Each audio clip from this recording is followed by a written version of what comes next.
Your mind is under attack right now, not someday, not in some hypothetical future where the pressure finally becomes too much. Right now, in this moment, in every moment, stress is waiting, fear is circling, doubt is already inside the gates, whispering that you are not ready, not strong enough, not built for what is ahead of you. And the only question that actually matters is not whether those forces are real. They are real.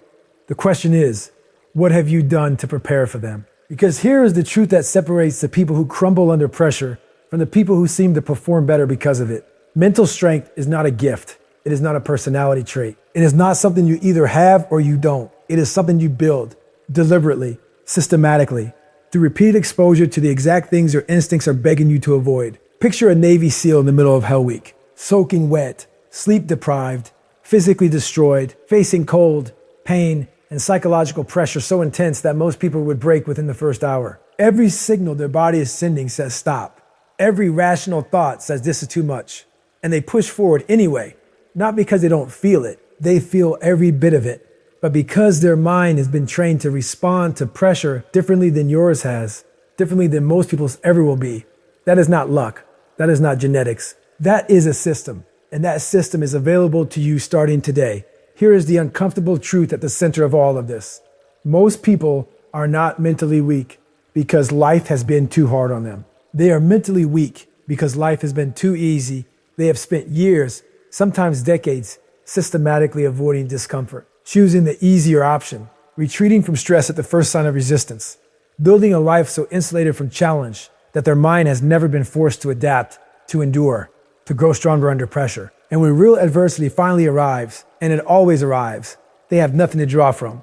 No reservoir of endurance built through practice. No evidence from their own history that they can withstand difficulty. No trained response to fall back on when the pressure becomes real. So they fold. Not because they are bad people, not because they are unintelligent or undeserving, but because no one taught them what David Goggins understood at the deepest possible level. Comfort is the enemy of capability. Every time you choose ease over resistance, you are not just taking a break, you are reinforcing a pattern. You are teaching your nervous system that discomfort is a signal to retreat. And the more you retreat, the more automatic that response becomes. Until one day, the retreat happens before you even consciously decide. Your body is already pulling back before your mind is finished evaluating the situation. That is what unconditioned weakness looks like. And it is far more common than anyone wants to admit. So how do you change it? The same way a Navy SEAL changes it. The same way David Goggins changed it.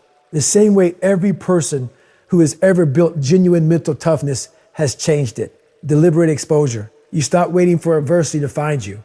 You go looking for it first. You place yourself intentionally, strategically, consistently in situations that are uncomfortable, demanding, and difficult, not to suffer for suffering's sake, but to train your response to suffering before the real test arrives. Your brain is neurologically plastic. It rewires itself based on the inputs it receives and the patterns it repeats. When you expose yourself to stress deliberately and repeatedly, your brain stops categorizing that stress as a threat to be avoided. It begins treating it as a signal to perform. Neural pathways responsible for focus, discipline, and perseverance literally grow stronger with each repetition. This is the core of SEAL-level conditioning. Not one brutal experience that breaks you and builds you back up, but consistent, repeated, progressive exposure to difficulty, physical, mental, emotional, that accumulates over time into an entirely different mind. The exposure does not need to be dramatic to be effective. It needs to be deliberate. Intense physical training that takes you past the point your mind says stop. Deep distraction-free work that demands full concentration when every impulse tells you to check out. Sitting alone with your thoughts in uncomfortable silence when everything in you wants noise and stimulation. Choosing the harder conversation over the easier avoidance. These are not punishments. They are training sessions. Each one is depositing something into your mental bank account that will be there when you need it most. But here's where it gets brutally honest. The moment you begin exposing yourself to real discomfort, your mind will not cooperate. It will not applaud your ambition or quietly step aside while you do the work. It will fight back, and it will fight back in the most sophisticated, persuasive way imaginable, because it knows you better than anyone. It knows exactly which excuses you're most likely to believe. It knows exactly which rationalizations feel most reasonable. It will manufacture fatigue. It will create urgency around things that can wait. It will convince you that today is not the right day, that you've already done enough, that backing off now is the wise, mature, responsible choice. David Goggins calls this the governor, an internal mechanism your mind uses to cap your output, to protect you from discomfort by creating the sensation of having reached your limit long before you actually have. Research supports this. Studies on endurance show that when athletes feel they have hit their absolute limit, they typically still have significant physical reserves remaining. The limit is not physiological. It is psychological. The brain calls the retreat early to protect the body from what it perceives as danger. That is your battlefield, not the external obstacle, the internal signal that tells you to stop. And every single time you override that signal, every time you hear the voice saying quit and you choose to stay anyway, you are pushing the governor further back. You are expanding what your mind believes you can tolerate. You are building a version of yourself that operates in the space most people never access. There are two techniques that accelerate this process dramatically.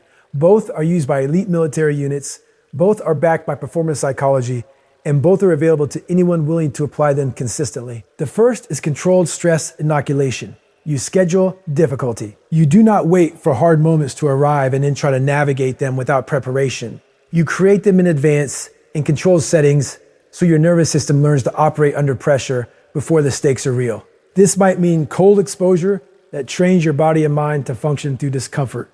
It might mean deliberately working on your hardest, most demanding tasks first, before your mind has had the chance to build resistance. It might mean setting challenges with genuine consequence so that the pressure of performance becomes familiar territory rather than paralyzing territory. The key is that it must be consistent. Once a week is not conditioning. It is a rare event. Your mind will treat it as an anomaly and reset to its default comfort-seeking state in between. Daily exposure, even in small doses, is what builds lasting adaptation. The second is visualization under pressure. Navy SEALs do not just physically train for high-stakes missions. They mentally rehearse them. They imagine the scenario in full, the fear, the chaos, the exhaustion, the moment where every instinct screams to abort. And then they practice their response. Calm, controlled, disciplined, executing despite the pressure. Your brain cannot fully distinguish between a vividly imagined experience and a real one. The neural patterns activated during detailed mental rehearsal are remarkably similar to those activated during the actual event, which means every time you sit quietly and rehearse performing under pressure, calmly, clearly, executing with precision, you are genuinely training your mind for that reality. Before a difficult day, before a high-stakes moment, before any situation where your resolve will be tested, rehearse it. See yourself steady. See yourself pushing through. See yourself choosing discipline when everything is pulling you toward retreat. That is not positive thinking.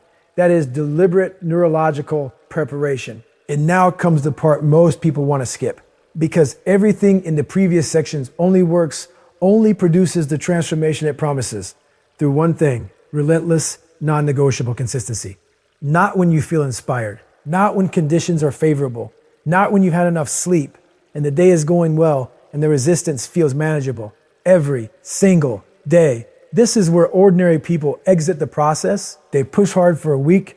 They feel the progress. They see glimpses of what this discipline can build. And then the initial motivation fades, as it always does. And the consistency required to sustain the work starts to feel too demanding. So they pull back. They take a break that stretches into a week. They decide they've earned rest that slowly becomes retreat. And the adaptation their brain was building begins to reverse, because the brain is always adapting either toward strength or toward comfort, depending on the inputs it receives. Navy SEALs do not have good training weeks and bad training weeks. They train. David Goggins does not take mental health days from his standards. He holds the line, not because he never feels like quitting. He has documented in brutal detail exactly how much he wants to quit, regularly, intensely. But because he has made a decision that is deeper than motivation and more durable than willpower, he has decided who he is, and the person he decided to be does not negotiate with discomfort, does not make exceptions for bad days, does not wait to feel ready before showing up. That is the decision available to you right now. This is where everything you have heard either becomes a transformation or remains an interesting video you watched once. The knowledge is real. The science is real. The principle is proven across military training, elite athletics, cognitive research, and the lived experience of everyone who has ever built genuine mental strength. But knowledge is not transformation. Action is transformation. And action means starting today, not with something dramatic, not with a complete overhaul of your life, with one deliberate choice to step into discomfort instead of away from it. One moment where your instinct says stop and you say not yet. Then another tomorrow and another the day after. Each repetition builds the architecture of an unbreakable mind.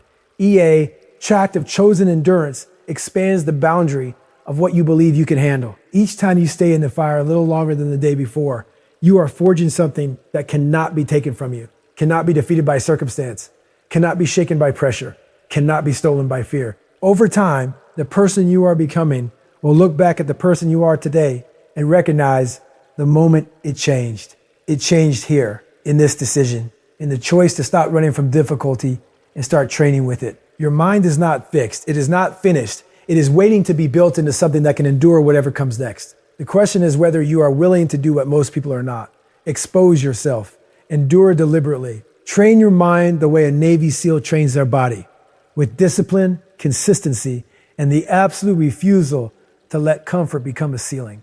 Your mind is your weapon. Start sharpening it today. If this challenged you, subscribe and turn on notifications. New content drops every week, built to push your standards higher and sharpen the version of you that is still becoming. See you in the next one.